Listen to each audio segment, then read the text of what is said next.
ദേശീയപാതയിലെ ടോൾ പിരിവ് രീതി അടിമുടി മാറ്റാനൊരുങ്ങി കേന്ദ്ര സർക്കാർ. നിലവിലുള്ള ടോൾ പ്ലാസകൾ പൂർണ്ണമായും ഒഴിവാക്കി GPS അധിഷ്ഠിത ടോൾ പിരിവ് സംവിധാനം നടപ്പിലാക്കുമെന്ന് കേന്ദ്ര ഗതാഗത മന്ത്രി നിതിൻ ഗഡ്കരി പ്രഖ്യാപിച്ചു. വാഹന ഉടമകൾക്ക് ഏറെ ആശ്വാസം നൽകുന്ന ഈ തീരുമാനം അടുത്തൊരു വർഷത്തിനുള്ളിൽ നടപ്പിലാക്കുമെന്നാണ് അദ്ദേഹം അറിയിച്ചിരിക്കുന്നത്. നമുക്ക് കൂടുതൽ വാർത്താ വിശദാംശങ്ങൾ ഒന്ന് നോക്കാം. और अब ये टोल से समाप्ति हो जाएगी और इसके बाद ये कोई टोल रोकने वाले लोग नहीं रहेंगे, कोई कुछ नहीं रहेगा। और ये सिस्टम है, पहले 10 काम अब हमने अवार्ड कर दिए हैं। इसके बाद आगे चलकर ये 1 साल के अंदर लगभग हम पूरी तरह इसको हम लोग इलेक्ट्रॉनिक टोल से രാജ്യത്തെ ദേശീയപാതകളിലെ നിലവിലുള്ള ടോൾ പ്ലാസകൾ നീക്കം ചെയ്യും. ഇതോടെ ടോൾ ബൂത്തുകളിലെ ഗതാഗതക്കുരുക്ക് പൂർണ്ണമായും ഒഴിവാക്കും.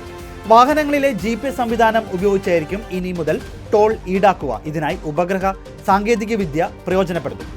അത്യാധുനിക ക്യാമറകൾ ഉപയോഗിച്ച് വാഹനങ്ങളുടെ നമ്പർ പ്ലേറ്റുകൾ തിരിച്ചറിഞ്ഞ് പണം ഈടാക്കാനുള്ള സംവിധാനം പരീക്ഷണ ഘട്ടത്തിലാണ്. നിലവിൽ നിശ്ചിത തുക ടോൾ നൽകുന്നതിന് പകരം വാഹനം ദേശീയപാതയിലൂടെ എത്ര ദൂരം സഞ്ചരിക്കുന്നുവോ അതിന് മാത്രം പണം നൽകിയാൽ മതിയാകും. ഇത് യാത്രക്കാർക്ക് വലിയ സാമ്പത്തിക ലാഭം ഉണ്ടാക്കും. ഫാസ്ടാഗ് പോലെ തന്നെ വാഹനം സഞ്ചരിച്ച ദൂരം കണക്കാക്കി തുക ബാങ്ക് അക്കൗണ്ടിൽ നിന്ന് നേരിട്ട് കുറവ് ചെയ്യുന്ന രീതിയായിരിക്കും അവലംബിക്കുക.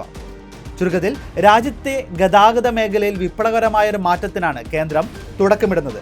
വണ്ടികൾ നിർത്താതെ തന്നെ യാത്ര തുടരാമെന്നതും ഉപയോഗിച്ച റോഡിന് മാത്രം പണം നൽകിയാൽ മതിയെന്നതും സാധാരണക്കാർക്ക് വലിയ ആശ്വാസമാണ്.